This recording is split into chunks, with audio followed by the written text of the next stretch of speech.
Salam əziz müəllimələr və tələbələr, xoş gördük hər birinizi. Bugünkü mövzumuz yaş psixologiyası haqqında olacaqdır. Yaş psixologiyası nədir və hansı mərhələlərdən keçir və hansı böhranları yaşayır? Bunların hər birinə diqqət yetirək. Deməli, yaş psixologiyası hələ hal-hazırki dövrdə lazımi qədər araşdırılmamış olan problemlərdən biridir. Yəni, onun düzgün müəyyənləşdirilməsi hər bir dövrə müvafiq şəkildə təlim-tərbiyə işlərinin aparılmasına imkan verir.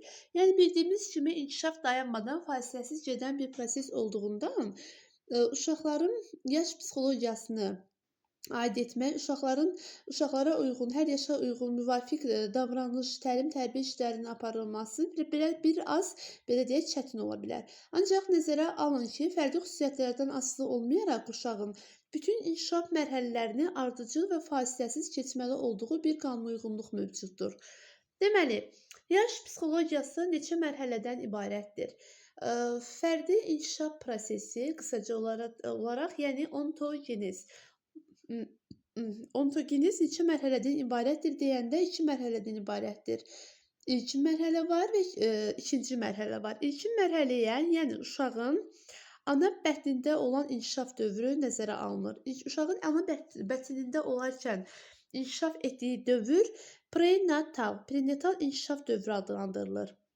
Yəni birinci mərhələ. İkinci mərhələ isə anadan olandan ölümünə qədər, yəni ömrünün sonuna qədər olan dövr adlanır. Bu dövr isə postnatal dövr deyilir. Yəni postnatal inkişaf deyilir. Deməli, 2 mərhələdən keçdik. Postnatal və prenatal. Prenatal ilkin mərhələ, postnatal isə ikinci mərhələ kimi nəzərdə tutulur.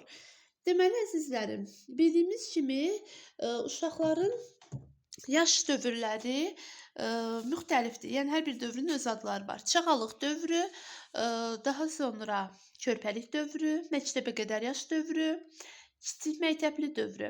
Çağalıq dövrü anadan olandan 1 yaşına qədər olan dövrü əhatə edir. Körpəlik dövrü 1 yaşdan 3 yaşa qədər olan dövrü əhatə edir. Məktəbə qədər yaş dövrü 3-6 yaş aralığını, kiçik məktəbli yaş dövrü 6 yaşdan 10 yaşa qədər olan aralığı əhatə edir. Çağalıq dövrü 1 yaşdan 3 yaşa qədər olan dövrdür. Gəlin çağalıq dövrünə ətraflı baxaq. Deməli, çağalıq dövrü üçün hər bir dövrün özünün aparıcı fəaliyyəti vardır. Bax, bunu yadda saxlayın. Çağalıq dövrünün aparıcı fəaliyyəti böyüklərindən uşağın bilavasitə olaraq emosional ünsiyyətidir. Yəni, bu ünsiyyətin daxilində və onun fonunda görmə, eşitmə, əzəli hərəki hissiyatlarla nizamlanan sensimotor və səmti hərəkətlər formalaşır. Çağalıq dövrünün ən mühüm xüsusiyyəti uşağın onu əhatə edənlərlə ünsiyyətə və emosional əlaqələrə ehtiyac duymasıdır. Ümumiyyətlə yadda saxlayın, daha çox emosionallıqla bağlı olan dövr hansı dövrdür deyəndə, yəni böyüklərdə emosional ünsiyyət dövrü çağalıq dövrü, yəni 1 yaşa qədər olan dövrdür.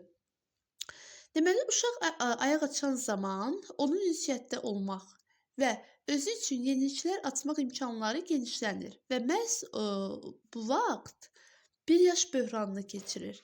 Deməli, 1 yaş böhranı necə həyata keçirilir, necə baş verir deyəndə uşağın ayaq açmaq dövrüdür və yeniliklərə açıq imkanları genişlənir. Həmin vaxtda bu zaman uşaq 1 yaş böhranını keçirməyə digər yaş dövrümüz körpəlik dövrüdür. Körpəlik yaş dövrü 1 yaşdan 3 yaşa qədər olan dövrə əhatə edir.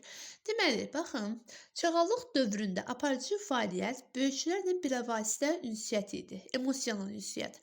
Ancaq körpəlik dövründə isə aparıcı fəaliyyət əşyavi manipulyattiv fəaliyyətdir. Yəni ən çox əşyalarla bağlı olur. Əşyavi manipulyattiv fəaliyyətdir. Körpəlik dövründə yeni ünsiyyət vasitəsi olan nitq formalaşmağa başlayır. Uşaqlarda mən obrazı formalaşması başlayır. Mən özüm situasiyası geniş yer alır, meydana çıxmağa başlayır. Həmçinin körpəlik dövründə yadda saxlayın ki, əyani əməli təfəkkür inkişaf etməyə başlayır. Deməli, körpəlik dövrünün xüsusiyyəti nə oldu? Əsas aparıcı fəaliyyət əşyavi manipulyattiv fəaliyyət oldu. Uşaqların nitqi inkişaf edir və ən əsası uşaqda mən formalaşır. Yəni, mən özüm situasiyası meydana çıxmağa başlayır. Həmçinin əyani əməli təfəkkür inkişaf etməyə başlayır. Digər yaş dövrümüz məktəbə qədər dövrdür. Məktəbə qədər dövr 3-6 yaş aralığını əhatə edir. Baxın əzizlərim, deməli, sual düşsə ki, məktəbə qədər yaş dövründə əsas aparıcı fəaliyyət hansı fəaliyyətdir? Bilin ki, oyun fəaliyyətidir. Körpəlik dövründə əşrəfi məmnuniyyəti fəaliyyət oldu. Ancaq məktəbə qədər yaş dövründə, yəni 3-6 yaşda, bax adını həmişə yadda saxlayın ki, məktəbə qədər yaş dövrü xüsusilə oyunlar ilə seçilir də. Yəni onun üçün oyun fəaliyyəti əsas aparıcı fəaliyyət növüdür. Oyun zamanı abstrakt təfəkkürün əsası qoyulur. Misal üçün, uşaq qutunu qarşısına qoyaraq televizora baxır. Yəni belə bir düşüncələr formalaşmağa başlayır. Uşaqlarda etik normaları yaranmağa başlayır. Yəni qısaca olaraq uşağın şəxsiyyətinin formalaşdığı bir dövrdür. Digər yaş dövrümüz kiçik məktəbli yaş dövrüdür. Kiçik məktəbli yaş dövrü 6 yaşdan 10 yaş arasını əhatə edir. Kiçik məktəbli yaş dövrünün aparıcı fəaliyyəti nədir dedikdə? Təlimdir. Yəni 6 yaşdan 10 yaşa qədər əsasən təlim dövrüdür. Kiçik məktəbli yaş dövründə uşaqlar əvvəlcə özünü idarə edirlər, hərəkətləri əvvəlcə beynində qururlar, ixtiyari psixi hadisələr uşaqlarda formalaşmağa başlayır. Həmçinin təlim prosesində ixtiyari yaddaş təşəkkül tapır, insani münasibətlər formalaşır, ətraf aləminin cism və hadisələr haqqında biliklər mənimsəyirlər. Məktəblidə nəzəri şuur və təfəkkür üzrə çıxır və bunların müvafiq ifadə tərzləri və qaydaları inkişaf edir. Təlimə tələbat, bilik sahələrinə maraq yaranır. Baxın, qısaca belə deyim, daha uşaqların formalaşdığı, beyninin formalaşdığı, təlimə tələbat olduğu dövr kiçik məktəbli yaş dövrüdür. Yəni 6 yaşdan 10 yaşa qədər əhatə edir. Psixi hadisələrin əsasən ixtiyari şəkildə. Baxın, biri var qeyri-ixtiyari. Qeyri-ixtiyari daha yaşlı aşağı olanlara aiddir. Körpəlikdə də olur, məktəbə qədər yaş dövründə də olur. Ancaq ixtiyari psixi hadisələr dedikdə, yəni bilərəkdən də belə deyək, ixtiyari olaraq bu kiçik məktəbli yaş dövrünə aid olacaqdır. Deməli, əzizlərim, bir dəfə yenidən təkrar edirəm. Çağalıq dövrü əhatə etdi, 1 yaşa qədər olan dövrü. Əsas aparıcı fəaliyyəti böyüklərlə bilavasitə emosional ünsiyyət oldu.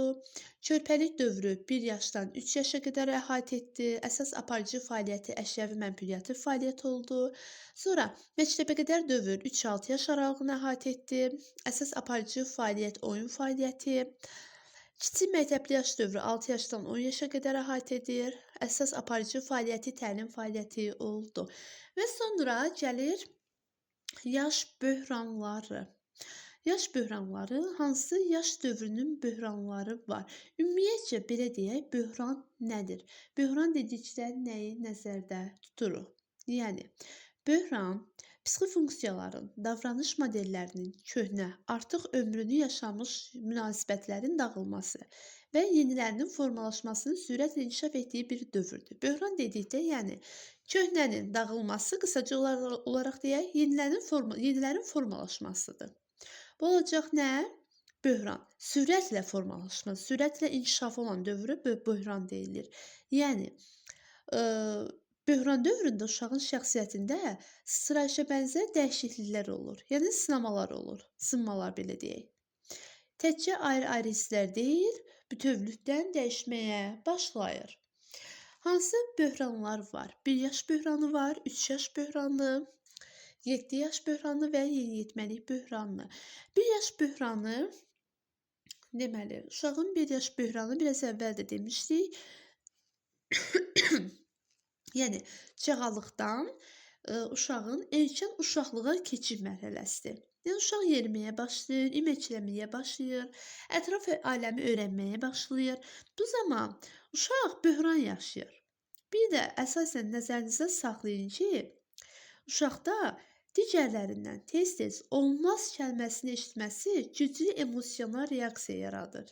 Yəni, etirazın yaranmasına səbəb ola bilər bu yaşda, 1 yaşında. Böhran dövrlərində belə neqativ halların qarşısının alınması üçün həmin müddətdə valideynin vəzifəsi uşağa biraz müstəqillik vermək, daha səbirli olmaq, Ən əsası isə dözüm nümayiş etdirməkdən, bu gün nəyə olar deyib icazə verdikdən sonra olmaz deyib qadağan qoymaq kimi halların qaldırmaqdan ibarət olmalıdır. Yəni nəyəsə olar deyib, daha sonra bu olmaz dedikdə uşaq böhran yaşamağa başlayır. Yəni belə deyim, qısaca loru dildə deyə çaşbaş qalır. Deməli, əsas yenilik 1 yaşında uşaqdan söhbət gedir. Nitqinin avtonom olması. Avtonom bilirsiz nədir? Yəni öz böyüklərindən, öz yaxında olanlarından başqa digər insanlara aydın olmur. Yəni həmin nitq öz səslənməsi, mənası ilə böyüklərin nitqindən fərqlənir və çox vaxt uşaqla birlikdə yaşayanlara aid olur. Əsasən valideynlərə, niyə babaya, həmin evdə yaşayırsa onlara daha çox aydın olur. Deməli, 1 yaş böhranını bildiniz. Sonra gəlir 3 yaş böhranı.